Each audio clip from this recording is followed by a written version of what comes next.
Beautiful, thank you. Just going to say a few prayers here. Om Ajnanatimandasya Gyananjana Salakaya Chaksamyutam Yena Tasmai Shri Gurave Namaha. Namo Vishnupadaya Krishna Prasthaya Bhutale Srimate Bhakti Vedanta Swami Namini. Namaste Saraswate Deve Gauravani Pracharini Nirvishesha Sunyavadi Paschatya Deshatarine Vanchakapataro Vyascha Kripa Sindhu Vairita Patitanam Pavanebhyo Vaishnavebhyo Namo Namaha. Jai Shri Krishna Chaitanya Prabhu Nityananda Shri Advaita Gadadhar Shivasari Gaura Bhaktivinoda Hare Krishna Krishna Krishna Hare Hare Hare Rama Rama Rama Hare Hare. So I wanted to do a guided meditation now. If you could please close your eyes. Sit somewhere comfortably.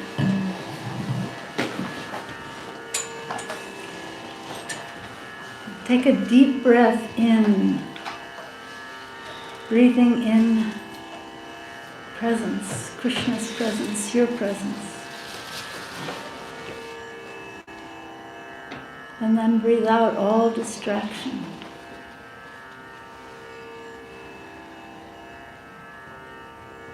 Breathe in, I am fully here. And breathe out all other desires and places to be. Breathe in awareness. And breathe out all unwanted things.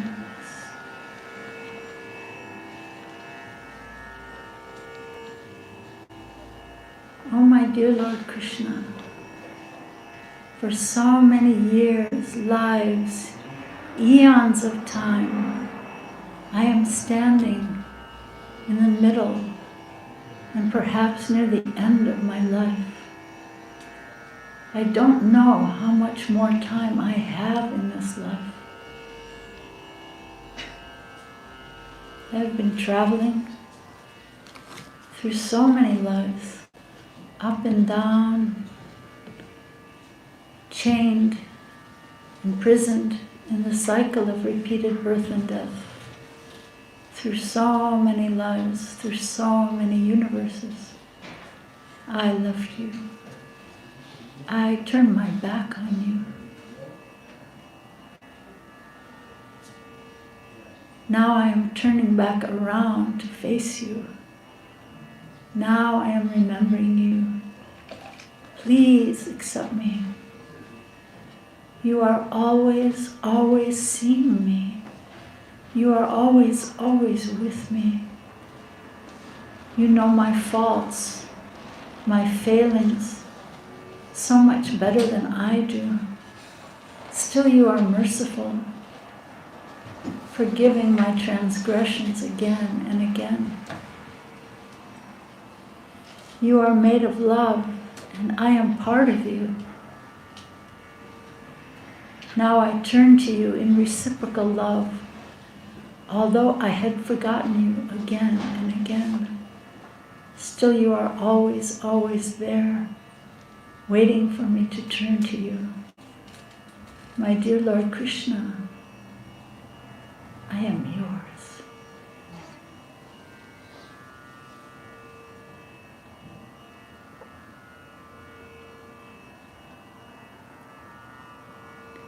Thank you. So please rub your hands together, create some friction, and rub those hands on your closed eyes. And now you can open them.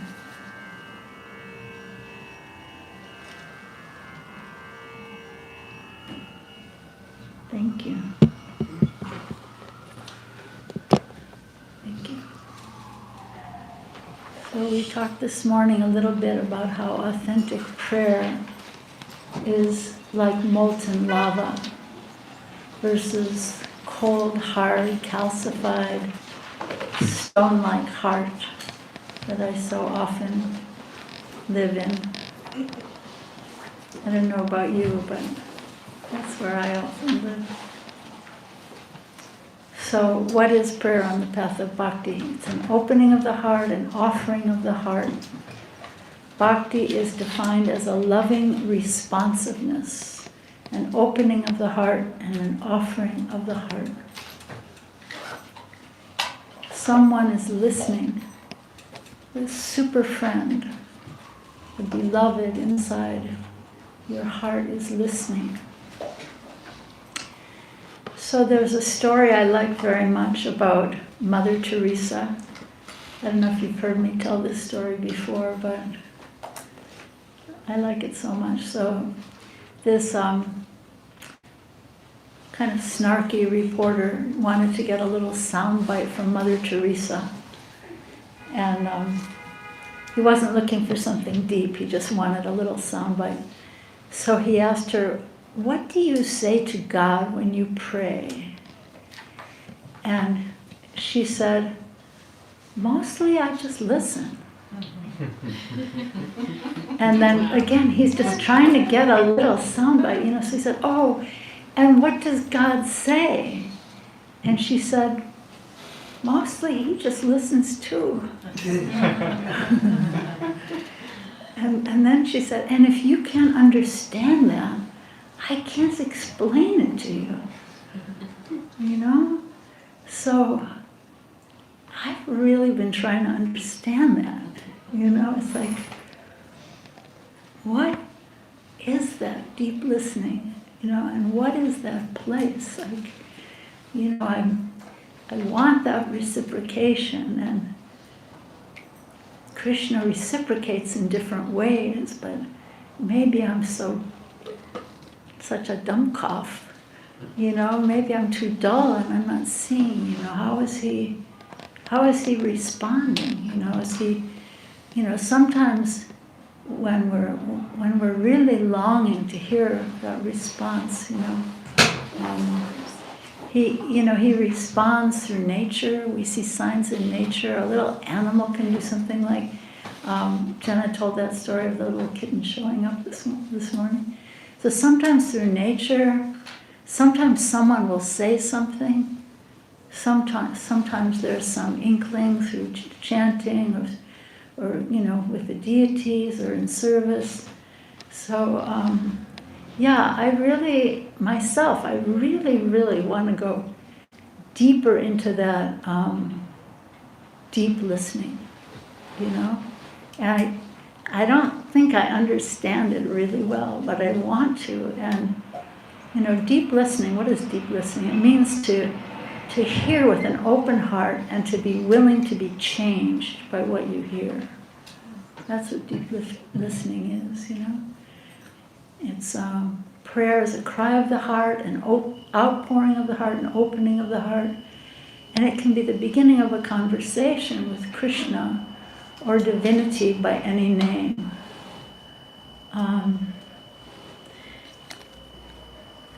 I want to read you this little something from, this man, Dag Hammarskjöld. I don't know if you've heard the name before. He was the, I don't know what the right name is, but the chair of the United Nations at one time. And he was very progressive, and eventually he was assassinated in some kind of a plane crash. But here's something beautiful that I think speaks to this.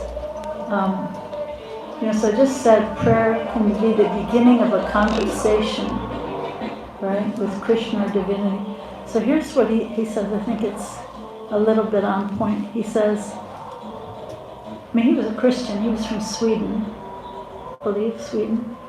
And so he said, "God does not die on the day when we cease to believe in a personal deity, but we die on the day when our lives cease to be illuminated by the steady radiance, renewed daily, of a wonder, the source of which is beyond all reason. You know? So Krishna can come in ways that just are beyond all reason. He can come if we desire it, you know.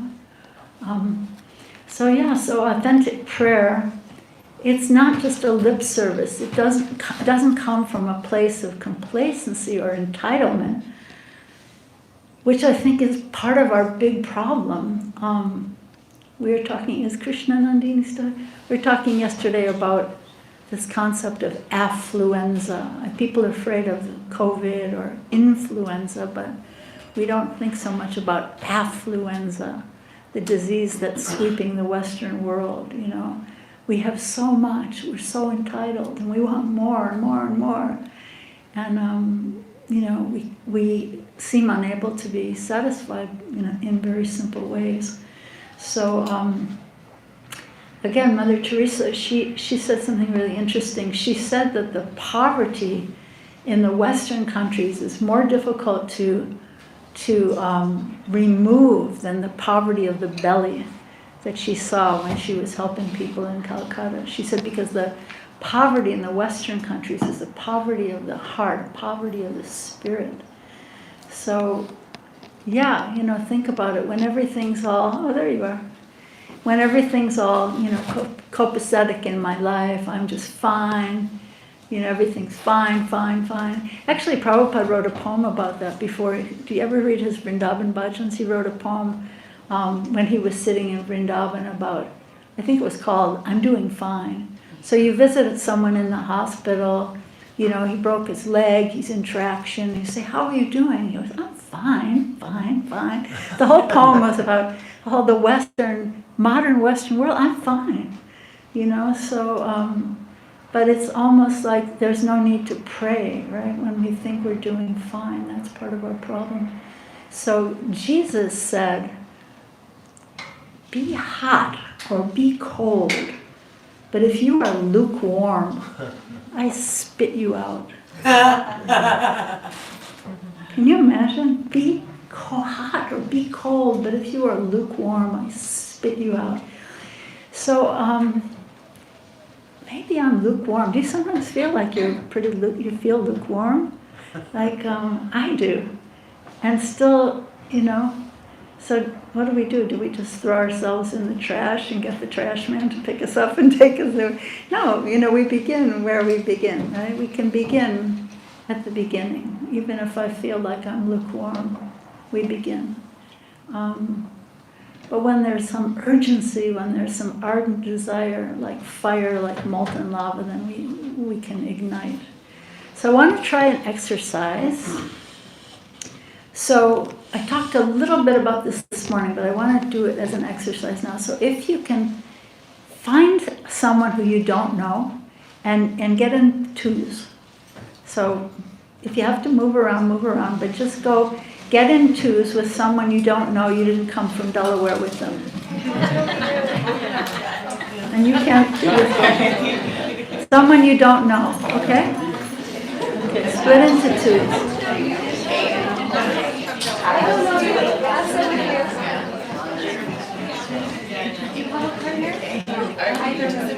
I have, yeah, I just got caught up in management. I don't know you. Okay, have you found someone you don't know? Raise your hand if you found someone you don't know. Okay, you're good? Okay. Okay, so here is, okay, one is A and one is B, okay? And B is going to go first. So here's the question. I'm going to give you like each 3 minutes to share. And here's the question, that when you feel some conflict in your life, some rejection, some trauma, some problem in life, maybe some illness, some negativity, have you experienced that as an impetus to go deeper in prayer or calling out? What is your experience? So B goes first, and you have 3 minutes. So, would anyone like to share? Not required, but yes? Shiny Todd will share. We can pass the mic around. So we had a very interesting conversation about, especially in times of distress, that wasn't really formulation of prayer.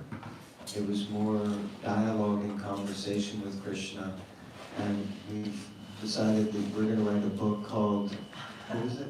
Okay, Krishna. Okay, Krishna. I love it. Dialects. Okay, Krishna. Like, okay, Krishna. And okay, Krishna. Wow, it's great. I'm sure it'll be a bestseller. Very I was only good. going to have those in it, so that's all. Really good. Somebody else want to share? From the A or the B's? Anybody want to share anything? Who came up? Okay, Krishna. What's happening? Who wants to share? It was too personal. Anybody? There's a hand back there. Yeah. Radhika?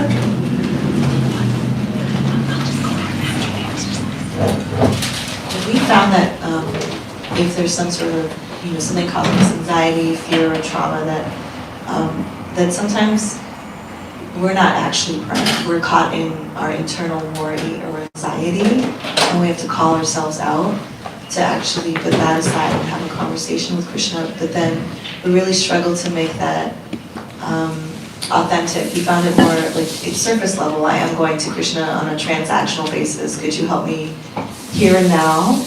More than like, I want to build a relationship with you, or seeing that the cause of our troubles is an impetus to go to him and build a relationship. We just get so caught up in the immediate. Yeah, the immediate can be really desperate, right? And urgent. Anybody else want to share? Something that came up? One more? I don't know. Okay, vandanam, then Paras too. So we were talking about praying during really intense situations, and the grace that comes when you show up before God almost like naked with all of your feelings and deep desires, and you're in a situation where you feel like He's showing up to you and He's listening. And we were talking about how rare that is when you truly feel like the veil is lifted between yourself and Krishna, and how precious that is. And we were just talking about how we can kind of return to that space where you're there and there's nothing in between you and Krishna. There's no ego, there's no impediments. Like Beautiful. Thank you so much. First. Something I was reflecting on was at different points of my life where, let's say when I was younger and my father passed away and I didn't know how to deal with it, or maybe I coped in certain ways but I wasn't really dealing with it, and we were talking about how sometimes you're forced to tolerate the difficulty and let it change you. And either I am cultivating, like someone said, like I'm working on cultivating that relationship with Krishna, or I'm constantly trying to put out fires in my life. Yeah. Good. So you're leading us to the next question. One more question. So this time A goes first. Okay? So the question this time is, what would you say is the opposite of prayer? I'll give you 3 minutes. A first. Who would like to share? Yes. Pass the mic, please. This was a really funny question for me, just because, honestly, I've never thought of that before. Like, what was the opposite of prayer? And you kind of were like, oh wow, because I immediately was just like, the opposite of prayer is like misery and death. Because, because like I feel like my whole life, like even from like when I was a baby, like my mom was like teaching me like prayer from like the basically like from everything. So, and I just felt like prayer is connection, prayer is growth, prayer is intimacy, prayer is an opening of the heart. Prayer is like, that is how you connect with Krishna, with God, with divinity. And like, for me, it felt like for me personally, like if I'm not praying, like constantly, like every single moment, then I'm like cutting myself off from that relationship. I'm digressing. I'm going in the opposite direction. I'm shrinking. I'm isolating. Like it's disconnection. It's isolation, and it's just suffering. Jai. Anybody else?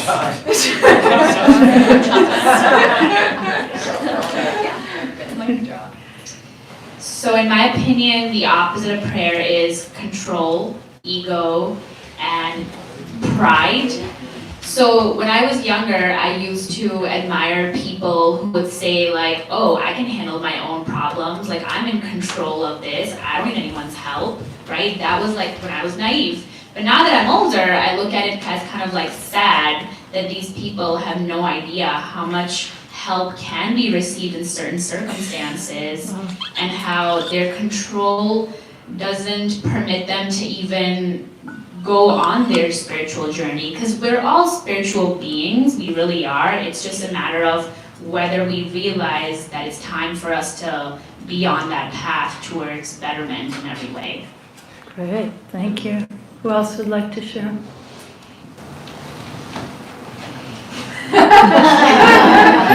We discussed about that it's opposite of prayer is self-righteousness and control, again reflecting the same. And that's what came to me is story of Shishupal in Bhagavatam. That I thought of prayer as a conversation, but when conversation is not uplifting and positive, opposite to that is negative. And Shishupal definitely spoke to Krishna, but it wasn't written. We never call it a prayer, because he actually was cursing. So we're thinking that opposite of prayer is a curse. Wow. And since God is the most popular subject at all the times, even nowadays, people don't speak about God in positive terms, but still they speak about God in negative terms. Wow. Wow. Thank you. Who else would like to share?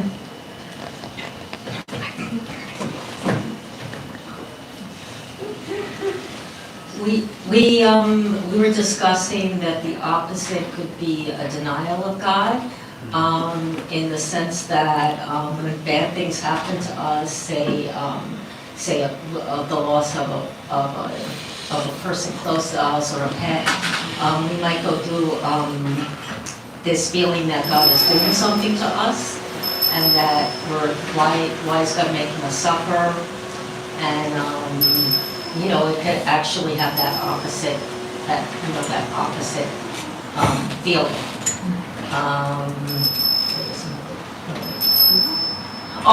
And just how intricate karma is, and that we can't really tell a person, oh, this loss might be because of some complex karmic situation.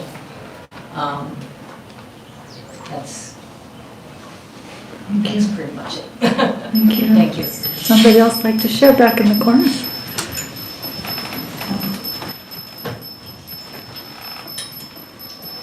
Hi, something that came up for me was apathy, and just this indifference as the opposite of prayer. And then something else that I thought about was like the performative aspect of prayer, or kind of like a spiritual bypassing through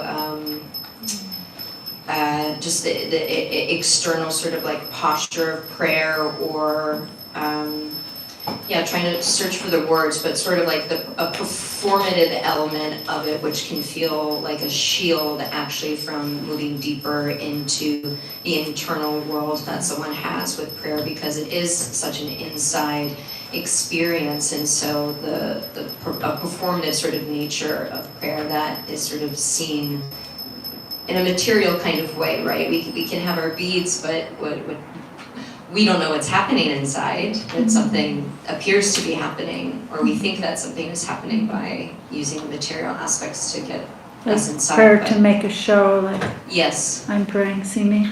yeah, like a mask in some kind of way. Yeah, very, very deep. Thank you.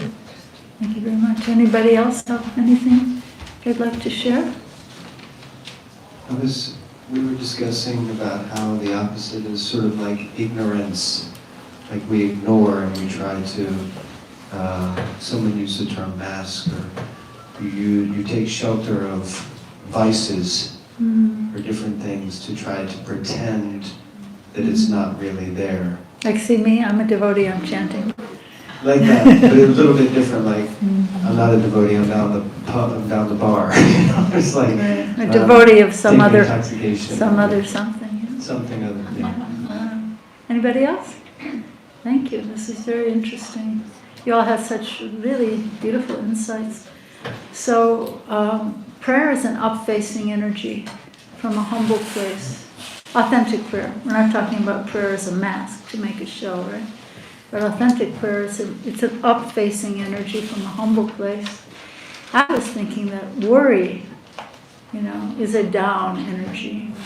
To worry, it said that to worry is to worship the problem. Ponder that. To worry is to worship the problem. So it's so interesting that with the same mind, we can be pulled up through prayer, or we can be pulled down through all the things all of you said. Apathy, ignorance, all of these things. We're pulled down through worry, apathy. So what's worry? What's apathy? A lament over the past. If only I'd said this or done this, if only, right? Or a fear of the future. What if, right? So what would it look like to transform worry into prayer? And seeking a relationship with divinity, looking for that relationship, worry can be uplifted into prayer. And our anxiety can be an entryway. Think about this. Our anxiety can be an entryway into spiritual awakening. We can offer the anxiety up as a prayer of unknowing. Like, I actually had Sherry, the one you read from Thomas Merton, I had that written to read today, but that anxiety is a prayer of unknowing. When I'm full and I'm living deep within myself, then the external forces don't disturb me so much. But when I'm running on empty, right? We all know the feeling, or maybe many of us know the feeling. When I'm running on empty, then I can get affected by everything that comes into my life. Wham, bam, left, right, So take shelter of Krishna in prayer and feel a sense of his shelter and strength, uplifting and empowering you, instead of lamentation over what's past or fear of the future. Fear of the world situation. A lot of people are feeling a lot of apprehension about the world situation. Here's something that speaks to that. This is a riff from something from the Jewish Talmud that I like very much. Do not be daunted by the enormity of the world's grief. Do justly now. Walk humbly now. Love mercy now. You are not obligated to complete the work, neither are you free to abandon it. So, what good is it going to do if I, turn off the water when I brush my teeth or help someone who's in need, but each little, maybe there's a tidal wave of negativity coming into this world, but we can be like little eddies in the other direction, little eddies of hope, So, only this moment is reality, and we have a chance to offer this sacred moment up on the altar of our hearts. Here's a meditation. Please close your eyes.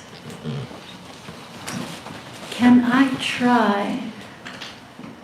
learn to see each person as the most sacred person on earth, the way Krishna sees them? Can I face each fleeting moment as the most sacred moment on earth that has ever been given to me? This moment may never happen again, because no two moments are ever alike. I pray in this moment to try to awaken a bit more, breathing in Krishna's grace. Thank you. You can open your eyes. Here's a prayer by Bhakti Thakur where he says, "Forget the past that sleeps, and ne'er the future dream at all, but act in times that are with thee, and progress thee shall call."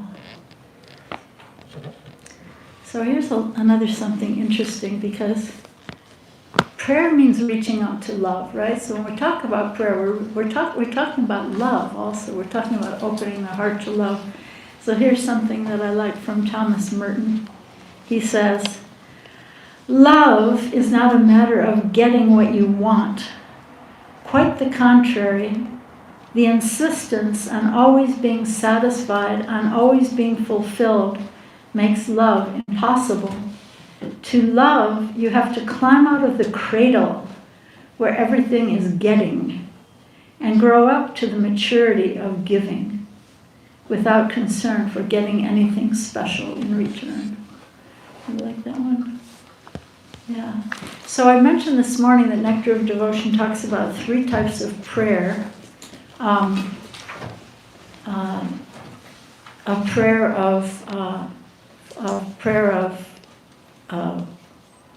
for some perfectional stage, a prayer of longing from a humble place, and a prayer of, just giving glorification. So, So think about it, a longing prayer, an aspirational prayer, a grateful prayer, a prayer for faith, a desperate kind of R-rated prayer. Remember we talked about vandanam this morning? Really, you gotta do something!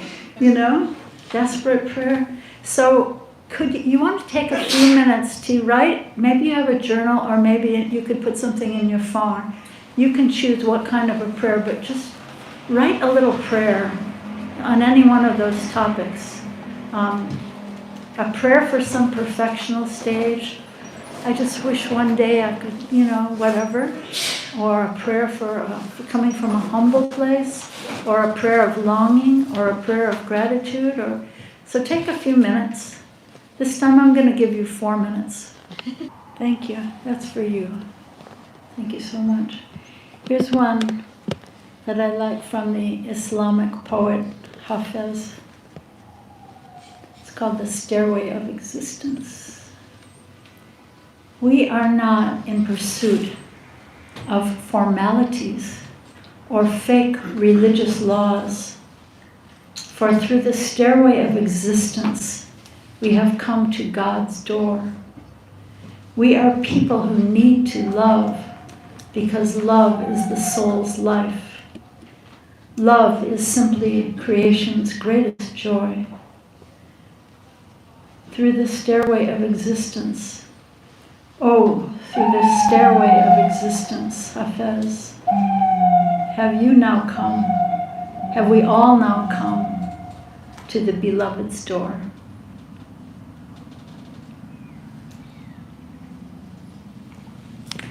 So this call and response in prayer, in kirtan, it's prayer to call out from the heart, even with the smallest sliver of faith, and then to listen in receptivity, allowing a drop of faith, even the smallest entry. So meditation in Bhakti is an offering of the heart. It's an upward thrust, a leaning into prayer. And here's a prayer for faith by a poet named David White.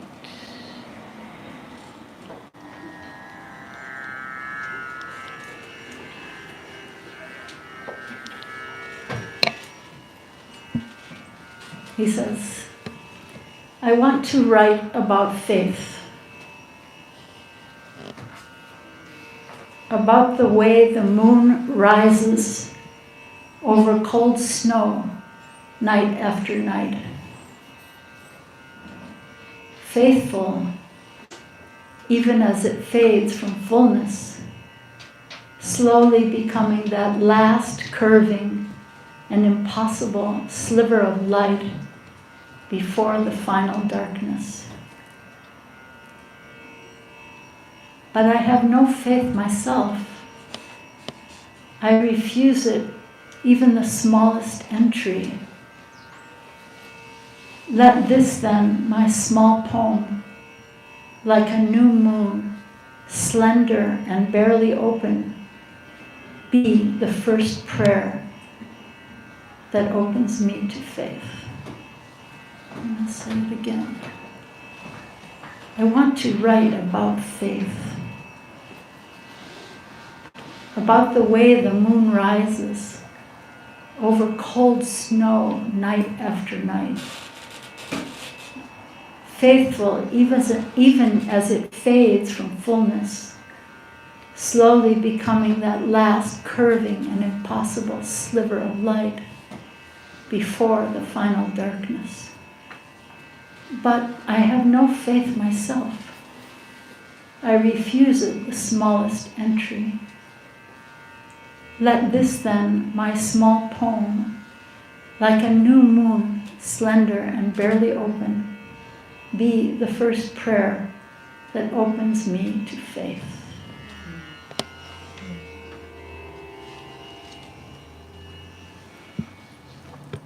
So prayer is a call to that place of mystery where we can call out to find some courage to believe in what we can't see and find the strength to let go of our fear of uncertainty.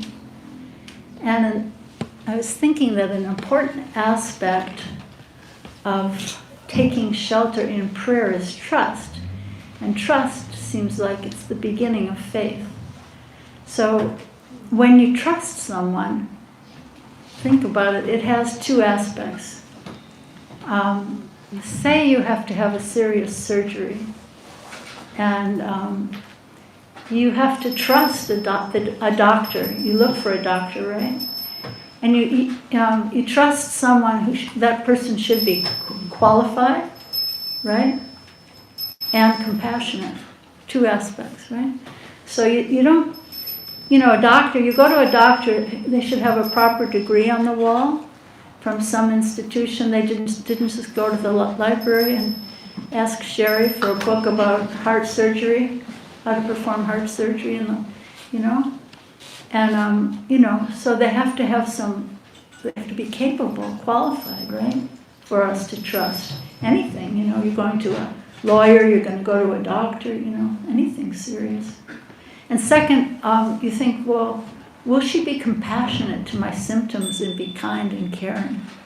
So those two aspects, I think, are the two aspects that we look for in trust.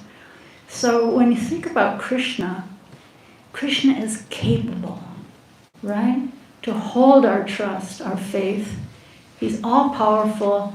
He's all-knowing. He's the Supreme Personality of Godhead, He's not just like a flim-flam demigod who just, handles the rain or the air or something, He's the Supreme Personality of Godhead, And plus, He's all-loving and He's all-merciful. So, He's got both sides. So maybe we can take a few steps forward in putting some trust in having faith in Krishna. Yeah, again, I mentioned this morning Uddhava's prayer. Who can be more caring than Krishna? He delivered Putana, who came to poison him and kill him, and he delivered her and made her his nurse in the spiritual world. So these sacred names in the mantra, they have their own potency to open our hearts, even if we chant them without much love or attention. But still, when we chant with attention from the heart space, we can access more of the grace of the holy name. What is prayer again? Standing before God with my mind in my heart is prayer. So I was thinking with the same mind, we can be pulled up through prayer, or if I'm careless, neglectful, that same mind can just pull me down into worry. What if only I this or that, then can go around in circles, spend a lifetime or lifetimes going around in circles. So prayer is asking for help, direction, healing, forgiveness. It's a gratitude, it's a praise, and it's an expression of longing or desperation, begging for grace with contrition, with humility. And in Bhakti, the way up is the way down. Ever thought about that? Begin to realize what's higher, what's beyond me, where I should put my faith, my trust. It comes by falling down on my knees, right? And calling upward. So here's a nice one from Rupa Goswami. He says, although I am the lowest and you are the highest, although I am a fool and you are the greatest philosopher, although I am wicked and you are the most saintly, and although I commit offenses when I think of you, still, O King and Queen, the shadow of whose holy name delivers one from a host of sins, please be kind to this person who sometimes chants your holy name. From Stavalala. Should I repeat the one Sherry read this morning? It was very beautiful. This is from Thomas Merton, Prayer of Unknowing. A prayer from a place of feeling lost, but taking shelter. So he says, my Lord God, I have no idea where I'm going. I do not see the road ahead of me. I cannot know for certain where it will end, nor do I really know myself. And the fact, Jai Shishi Radha Murdudar.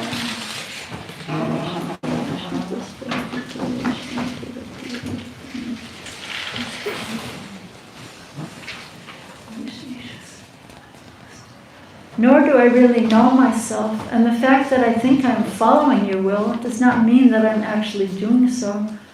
But I believe that the desire to please you does in fact please you. And I hope that I have that desire in all that I am doing. I hope that I will never do anything apart from that desire.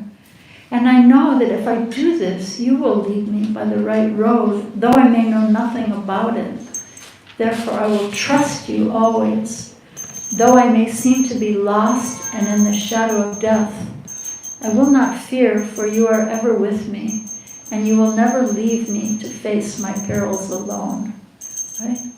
He is with us closer than our own breath, but we forget, Years ago, Divyambar gave me this really beautiful picture of, it's this blind sadhu, and he's chanting with his little ektar, and there's a little boy, Krishna, right in front of him. And Gauravani went to acting school. He was in a few movies. And he told me that they told him in acting school, when you're really listening, you lean forward. Like that. So in this picture, this little Krishna is leaning forward, listening to this blind sadhu chanting. And of course he's blind, he doesn't see Krishna's there, but he's chanting with devotion. So we're like that. We're blind. He had devotion. But we're also blind, so Krishna is there listening, if we want him, So yeah. So yoga means to link up. Bhakti is a loving responsiveness, and bhakti means to link up in a loving responsiveness. Bhakti is a relationship. It's a prayer, a calling out to someone who listens, sees me, and accepts me for who I am.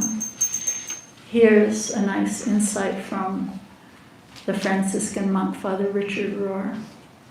I hope I'm not too eclectic this afternoon. I tried to stick to the Bhagavatam this morning, but I'm veering off this afternoon. Please forgive me.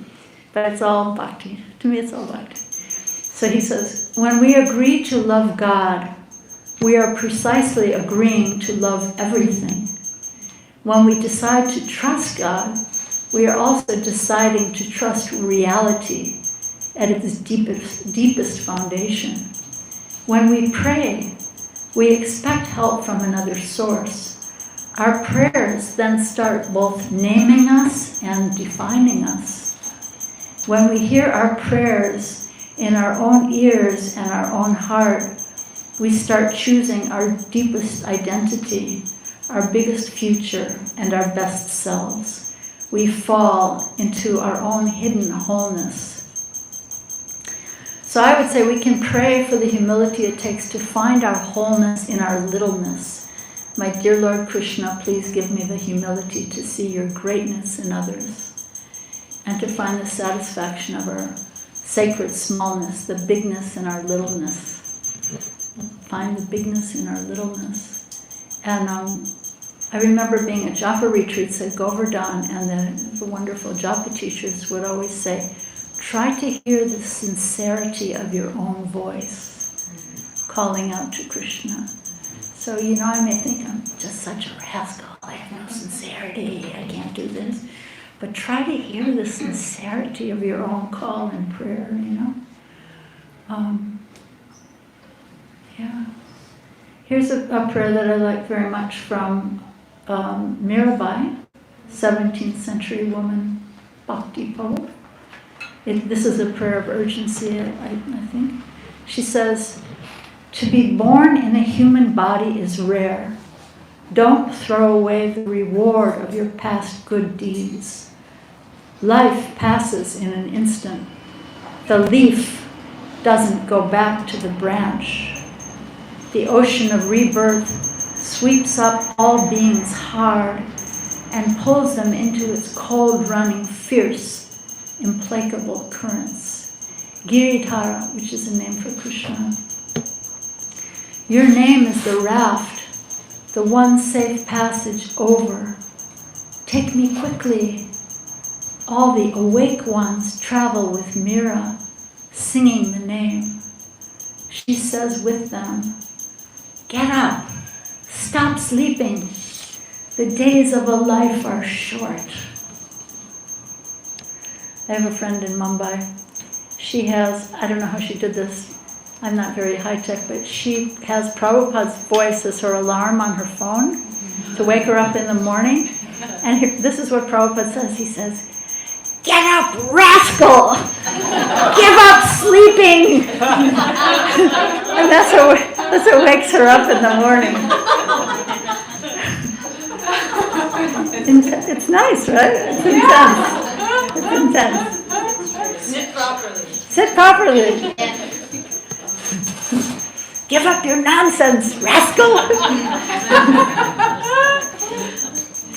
So here's a prayer that I like from.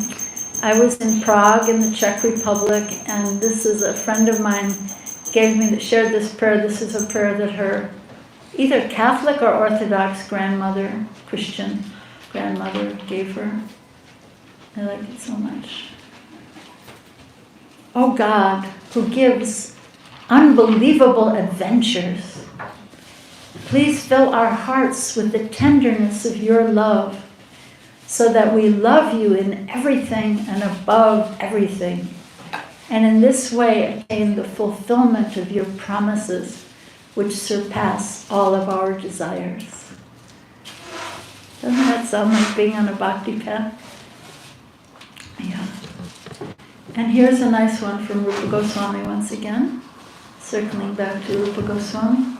This is his prayer to Srimati Radharani. He says, I, a distressed soul, belonging to you, beg you with sweet words while rolling on the banks of the Yamuna. Although I am unfit, an offender with a crooked mind, please bestow on me a fragment of the gift of service to you.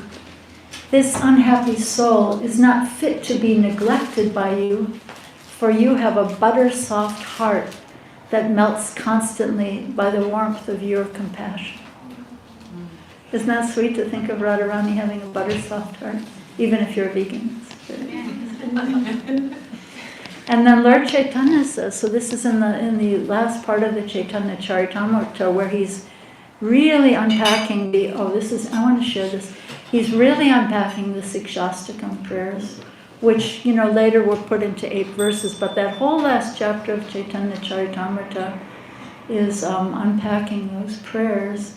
And someone asked the question, if the Chaitanya Charitamrita is the authorized biography of Lord Chaitanya, why doesn't Krishnadas Kaviraj speak about the disappearance of Lord Chaitanya? And so usually people give the answer, well, it would be too painful for the devotees to think about that. But there's another interesting answer to that question that I think is very, very profound.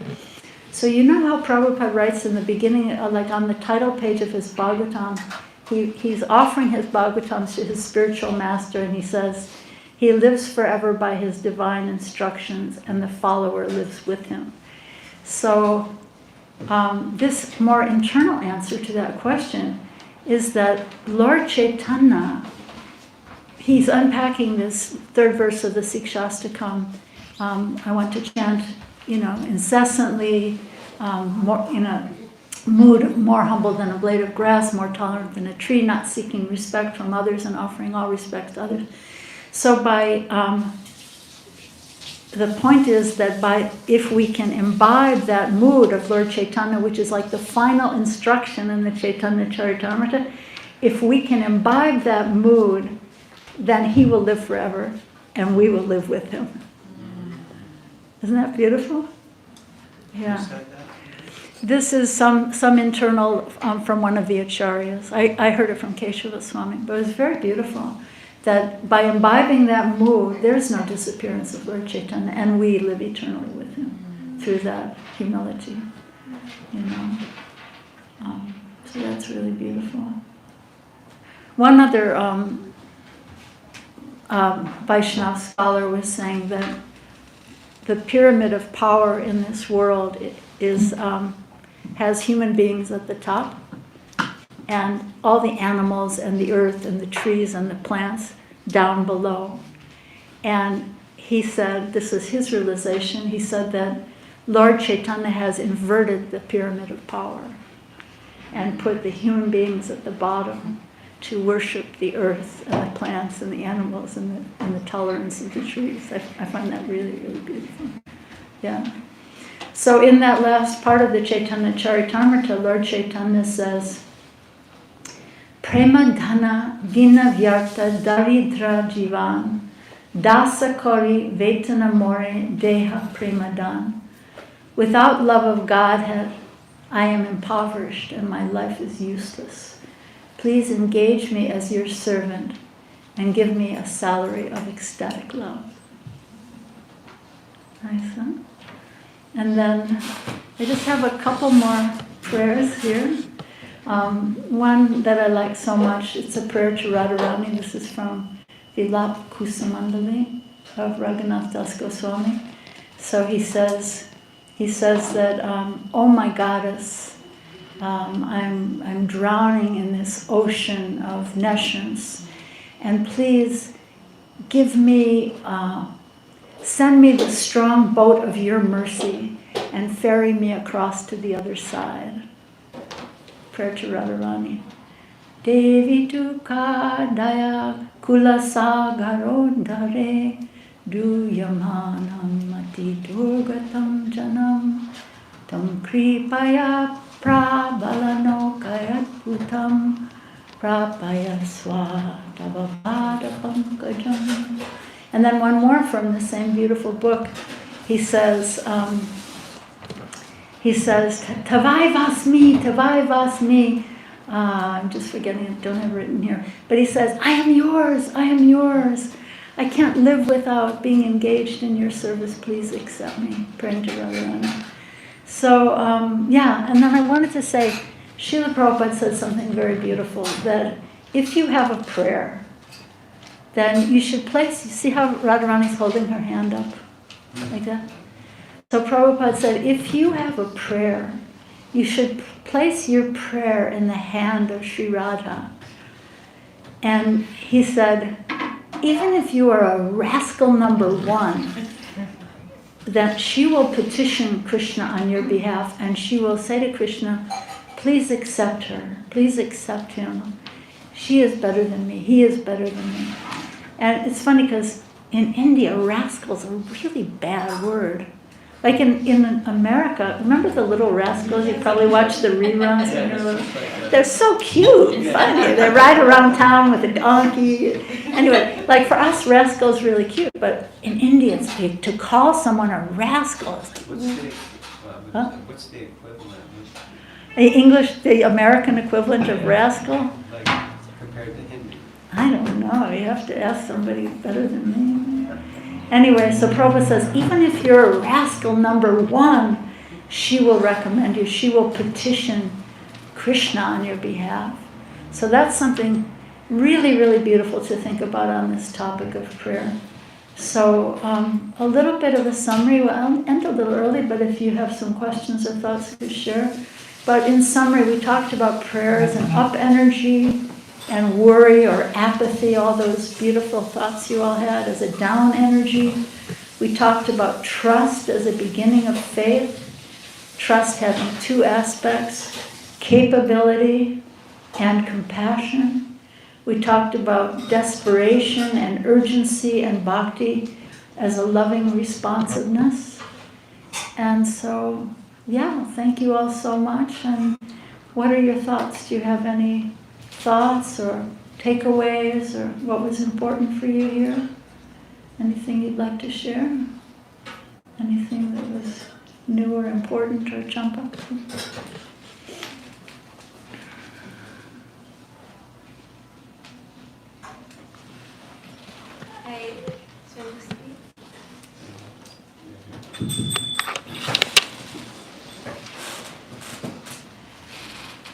Today has been so wonderful, but I just wish we could just stay.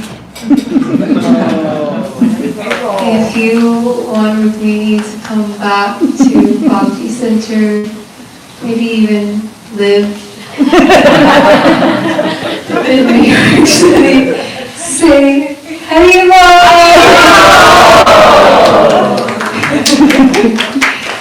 If you could take this workshop or another workshop with Rukmini every day for the rest of your life, say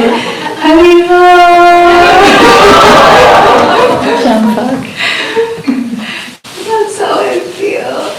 But anyways, thank you so much for such a wonderful seminar, and I was wondering if you could share with us a little bit more, because you spoke so beautifully today, and we wrote our own prayers, and also we heard so many great prayers of great saints, and I was wondering if you could share more with us, maybe how you in your life, or how the teachers recommend we find like kind of our own prayer life, between being inspired by prayers of great saints and making our own prayers, and kind of how that dance happens to kind of have a daily practice of prayer. If you could share more with us maybe about your practice, or about how we can develop that practice. Yeah, it's beautiful to recite prayers that you love from other sources, from great devotees and acharyas, but I think it's also good to, express your own heart from where you begin. Even if I am lukewarm, I could still have a lukewarm prayer, and Krishna's forgiving and accepting. And so personally, what I do, and I've mentioned this to you before, like between my different rounds that I'm chanting, I'll say a prayer of intention, and I find that very helpful. And then try to focus on just listening and breathing and listening to the sound of the mantra, but having a prayer of intention between each one. And then also praying to Krishna to chant constantly, because otherwise I would have to listen to the babble of my own mind all day long. what I'm talking about? Yeah. Yeah. Yeah, it's like having the monkey on the back at every minute, you know? Or did any of you have kids and you have like a 2-year-old who's just talking all the time, you know? And so yeah, so we can choose. I mean, I think that's our choice. We can, you know, it's a beautiful thing to pray to Krishna, to remind me to always chant, and remind me to offer each moment, each activity. Okay, now I'm going to start my laundry. I'm going to do this laundry for you. And, you know, offer each action, and pray to remember to offer each action, and pray to be able to chant constantly. So, you know, and yeah, we begin where we begin. So even if it's not a very good prayer, it's, you know, I'll tell you a Prabhupada story. So some of you have probably heard this 100 times, but when I was living in the Boston temple, Prabhupada kept talking about sincerity. And it seemed like all I was hearing him talk about was just try to become sincere, just try to become sincere. And so finally I asked him, but Prabhupada, how do we become sincere? And he just looked at me really intensely and he said, how do you become a thief? I was so shocked. And I said, well, you would hang out with thieves and eat what they eat and talk like they talk and find out their best techniques and go where they go, and you would practice. And so he was really laughing, you know, and he said, yes, so you must practice. So, you know, whatever we're going to fine-tune in our lives requires practice, whether it's becoming a thief, a criminal, or trying to become sincere, trying to take the next step on the path of love and prayer and bhakti. So we practice. Yeah. Yes, Prabhu.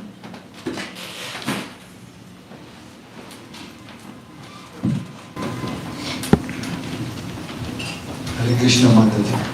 It's beautiful sharing those insights on molten lava.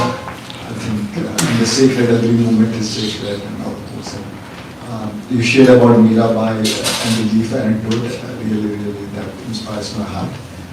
So I kind of remembered the Madhurya Kadambini's Bhakti Lata. So one thing is like we are in some troubled state and we are praying to the Lord. There's prayer, okay, there's mental, okay, I have my bills to pay, now Lord help me. And then having this Draupadi situation or Kunti praying. So it's happiness and distress which kind of motivates at that moment for the intense, I'm talking about intense prayer at that moment of time.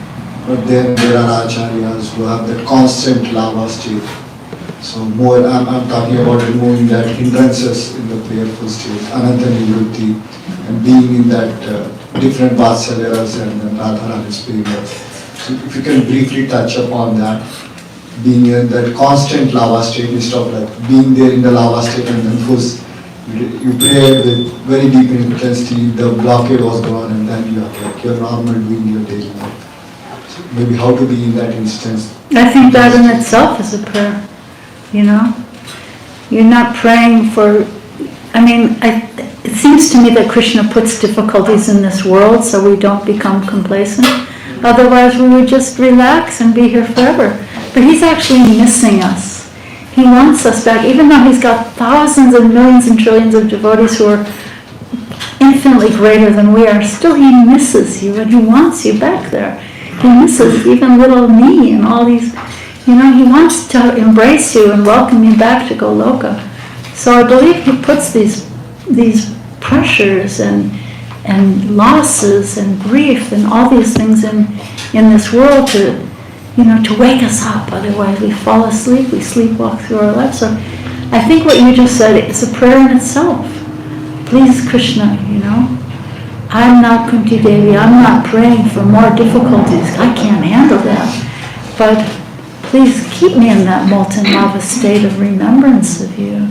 Even in my ordinary day, whatever it is I'm doing in New York City,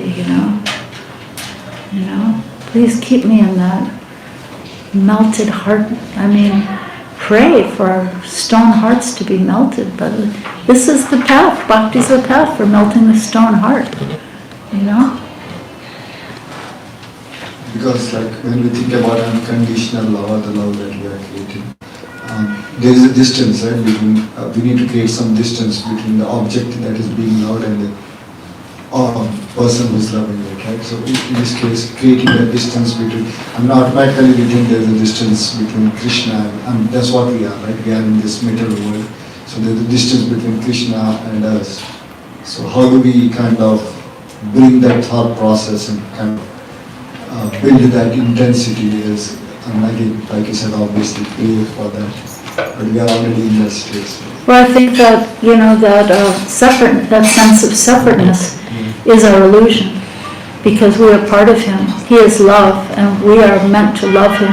He is already loving us, and we have this sense of separateness, that the illusion of I and mine, and it just gobbles us up, you know. You know, so that's why if we can walk through the streets of New York as a pilgrim, you know, and just, I'm here temporarily, I'm here, you know, I'm gone today or tomorrow. I don't know how many more moments I have, you know. And so please keep my heart melted, you know, so that it can flow to you. It's not for my gratification, but my sense of separateness is my illusion. Because we're meant to be being held in His embrace. But we say, nah, maybe later. I got stuff to do. I got to check the stock market. I got to see what Donald Trump is up to today. You know? So we create our own living hell, you know? I mean, I'm not saying you can't check the news. You can check the news. Don't let it gobble you up, you know. So I think that's a beautiful prayer. What you just said is a beautiful prayer. Thank you.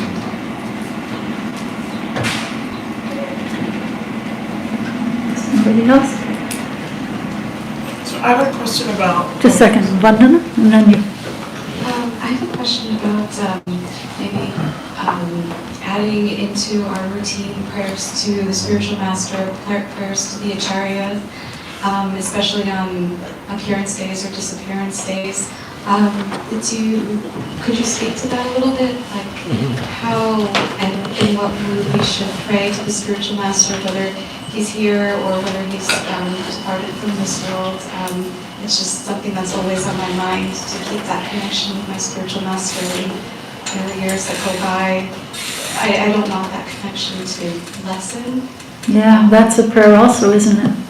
That's a prayer. I mean, that was, I read that prayer by Bhakti Vinod Thakur, right? He said, whatever attraction for you, I have, whatever little attraction I have for you, let it increase moment by moment. And that whatever attraction I have for material sense enjoyment be lessened by your mercy. But I think to be conscious, to not be rote, to not do this bhakti practice as a robot. You know, like think about the samsara prayers, think about the Guru Vastakam. I mean, think about the meaning of that first verse. It's so profound, you know. Krishna is an ocean of mercy. Divinity is an ocean of mercy. And the saints, the Guru, you know, is like that cloud who's taken the ocean water that we have no access. He's taken that ocean water like a cloud and brought it over to pour it on us, on our dry stone hearts, you know. So I think we can choose to do the practice consciously, or we can choose to do it mindlessly, like sleepwalkers, like robots. And I believe, you know, it will still have effect, but it will just take a long time. So if you want that, you know, live, fire-like connection, you know, write your own prayers to him. I mean, again, I'll mention, I thought of bringing it, but I thought there wouldn't be time, but there's a beautiful book of Prabhupada's Vrindavan bhajans that he wrote before coming to the West, all his different prayers. amazing book where he's just crying alone, and he's yelling at his God brothers that, we've been given something so important, and why are you just fighting with each other in your little temples, and, let's all join together, and, it's just amazing prayer. So I think that's a beautiful thing to do too. If you're feeling like, I've got to keep this spirit alive, write some prayers, write. You could have a Dear Diary, Dear Kadambakananda Swami, that you could write. And just keep this alive, I mean, yeah, that's the prayer of an awakened heart. Or we can let it fade out. Yeah. Thank you. You had a thought. Yeah, so when you're dealing with Mike. so when you mentioned Trump, this person's not Trump, it's more personal, and I've kind of turned him into my God because I'm enraged with this person so much. Like I wake up and think about instead of thinking about God, it's just there. Like, what do you suggest for that? Like, I'm turning this person into God for me, and it's not an enlightened person. Like, how do I work with this energy and see the God in them? Release. Yeah, I was saying to my husband, Kamsa was thinking of Krishna. My husband's like a real politico. He studied political philosophy, and he was in college, and he likes to read the news a lot. And, I said to him, well, Kamsa was thinking of Krishna continuously, but not in love. And then Krishna came and killed him and gave him liberation. And, Donald Trump is not going to, you can think of him all day, and he's not going to be able to come give you liberation. What's it going to do for you? If you chant his unholy name and you get stressed out about, he's going to do this, and he's going to destroy the environment, and he's going to, trash it. He's not going to come and give you liberation. So you might as well cry to Krishna. Right, just switch. No, because, and I really like the metaphor of, this is the Kali Yuga, right? We stuck around for the Kali Yuga. That was our mistake. But we got to meet Prabhupada's mission, right? So that's wonderful. So there's this tidal wave of negativity that's coming in, and if you got your eyes open, it seems like it's getting worse. I mean, there's wars everywhere, and children being kidnapped and tortured and killed, and it's bad. So there's this tidal wave of negativity coming in. But I really believe we can be eddies in the other direction, an eddy of hope, an eddy of, and that can be world-changing and heart-changing, see some opportunity to do some small thing. And, again, we go to the place, well, what's my little thing going to do? But no, it's a sacred offering to Krishna. Whatever little thing you can do, I call it radical noticing. Just notice and be a change, right? Gandhi said, be the change. So keep your eyes open to notice what little change you can make in New York, in your life, whatever you do and whatever your occupation is. You can do something, to help some suffering person. And Krishna is not judging whether it's small or big. It's done with an intention of love as an offering to Krishna.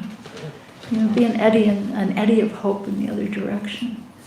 And, we have the example of Srila Prabhupada, He came to New York, everybody told, Sumati Morarji. I always think it's interesting, of all the people who didn't help Prabhupada, the one person who actually did help him was a lady.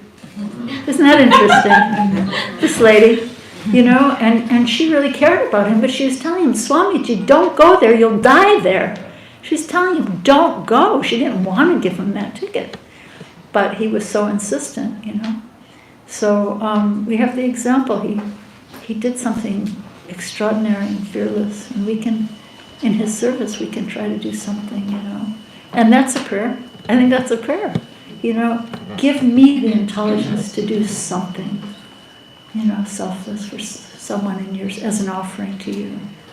Offering to Krishna, offering to Srila Prabhupada, from whatever place of intelligence or expertise we have, you know. I mean, I don't know all of you. Some of you are, I know Radhika's in finance, you know, some of you are maybe, you know, in finance here in New York, or maybe in medicine, or whatever you're doing, you know. Do something with whatever little gifts you have or big gifts you have, and do it as an offering for Krishna, to Krishna, and then it becomes sacred.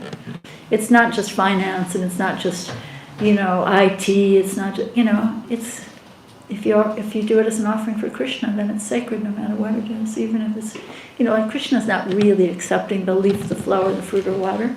He's only accepting the love. So that's what we have, you know, whatever little thing. And that's, I think that's a prayer. Ask Krishna, what can I do from my little place? You know, I spend the whole day in this office, or I spend the whole day in this classroom, or the library, or, you know, the EPA, or whatever, you know, what can I do from my little place as an offering to you to make just be a little eddy of hope in the other direction in this dark, suffering world? I think that's a beautiful prayer. Yeah. Thank you. Anybody else?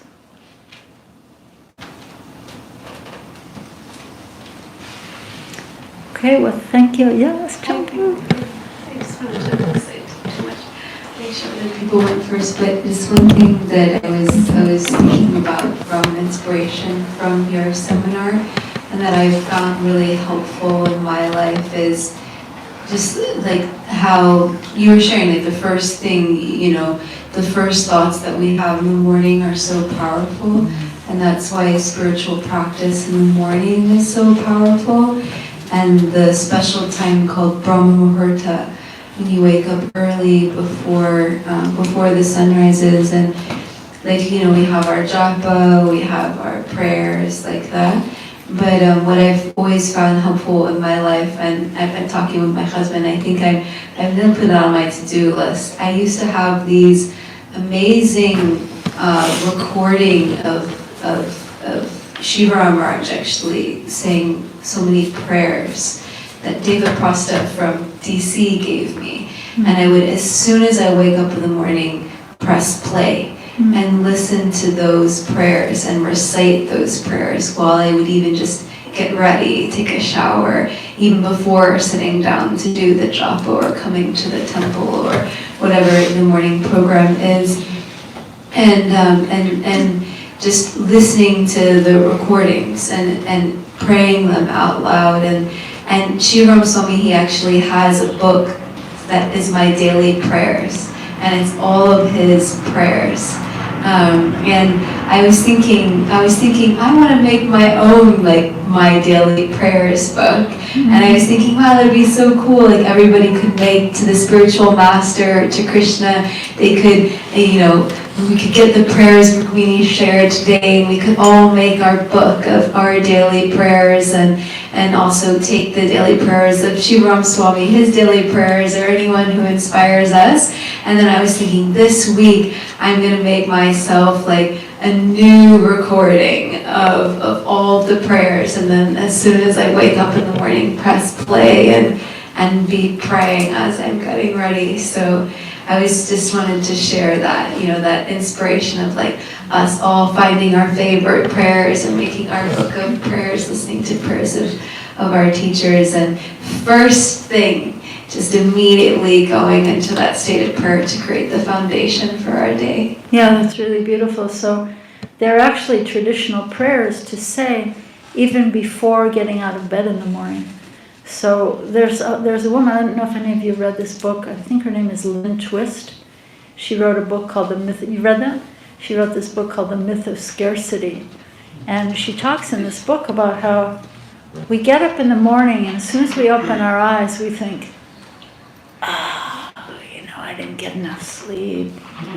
You know, nobody in this family respects me enough. And at work, nobody is nice to me, and there's not enough green space in the city anymore, and you know, it just goes on and on and on and on. And so in the Bhakti tradition, we actually have prayers like before putting your foot on the floor in your bed, when you wake up in the morning to say, thank you. Were we entitled to another day? Who said that we had to have another day? Are we entitled to get another day? No. So thank you for this day. You've again awakened me. You've given me another breath of life. Thank you. And given me the intelligence to use this day in your service, to remember you. And it's a really, really beautiful thing to do. You can, if you love Radha Muralidhar or wherever you come from, my dear Radha Muralidhar, please give me the intelligence how to use this day in your service and how to remember you and take shelter of you.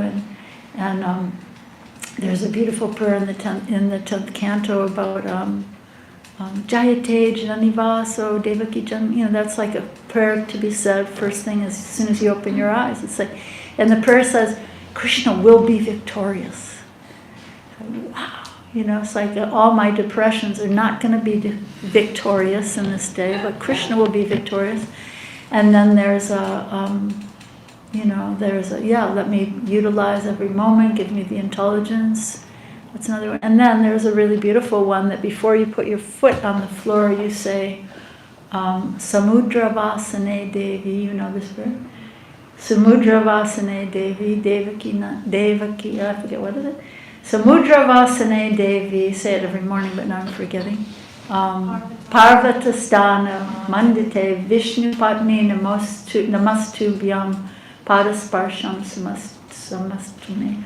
So, my dear Earth, my dear Mother Earth, you're carrying the mountains and the oceans and the rivers, and you're the wife of Vishnu. So, please forgive me for putting my feet on you today. So beautiful. So I think that's a good thing. Even if you don't know all those fancy prayers, you can still, as soon as you open your eyes, you can say, thank you, Krishna, or whoever you love. Thank you. I didn't deserve this day, but you've given me another day. Let me use it in your service. Let me use it in remembrance of you. And that's beginning the day with an intention of gratitude instead of like, those kids are brats in that school. I don't want to see another stock report or another computer. I'm going to throw it out the window. Come on, it just can go on and on. Thank you. Anything else before we close? Thank you, Gopal. Yes? Thank you to Rukmini for this wonderful seminar.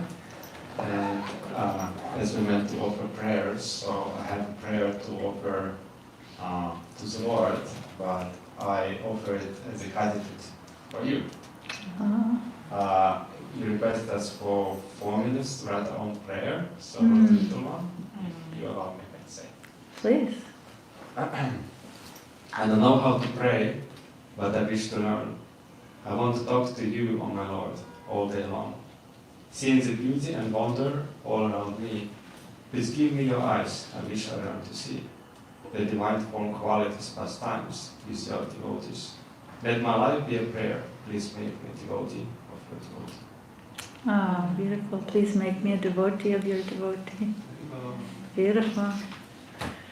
Such sacred, holy people. We're so fortunate, Paras. Are you gonna read yours? Hi, thank you so much. I want to share a poem. I've been translating Persian poems as well. Wow. Into English. Oh, wow. Doing a word for word. I just want to translate a little bit of something. Because I see like many different poems from different parts of the world. So this is Attar. And it's from Letter of Secrets. Dela yek dam raha kon ab u gel ra, salay ishq darde ahl dil ra, which means Dela is heart. Yek dam, just for one breath. Raha kon, surrender, let go. For one breath, just let go of this world of water and mud. Oh. Saloye ishq. Pray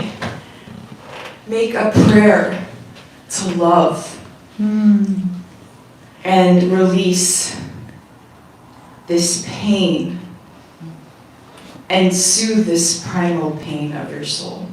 O heart, for just one breath, surrender this life of water and mud. Respond to the call of love and soothe the primal pain of your soul. Wow, so beautiful. Keep translating, make a book. We can all read the book. Oh, thank you so much. So beautiful. Those poems are so deep. If there's time, can I read one from my... Of course! I don't know, I mean, we did end early, so you just reminded me of...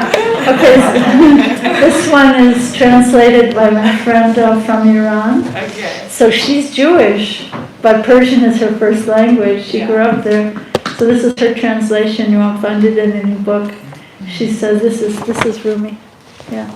She says, "Oh friend, which is better, sugar or the sugar maker?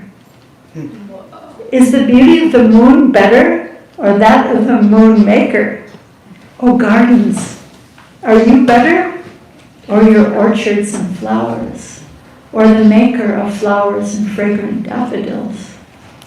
Oh wisdom, are you better in your knowledge and understanding, or the maker of 100 instant insights and perceptions? Oh love, though you cause frenzy and turbulence, there is one who makes fire of the devotee's love. I have lost myself in that oneness of love. I have become a wanderer. At times he burns my feathers. At times he makes me new feathers. His love fills the sea of the heart. He makes countless gems from particles of consciousness, and yet he crushes those gems and dissolves them in love, transforming such wondrous love into something else. He shines in my heart like the sun. He throws arrows externally and makes shields in essence." What? So much beauty, you know, from all sides. So why should we be sectarian and think, I got it, nobody else got it, you know? It's all over the world, there's such great lovers of God. So beautiful. So let's celebrate them and thank them, love them, and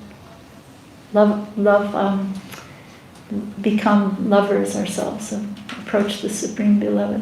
I heard something really beautiful the other day that someone said, Jesus Christ said to forgive your enemies, so I decided to forgive myself.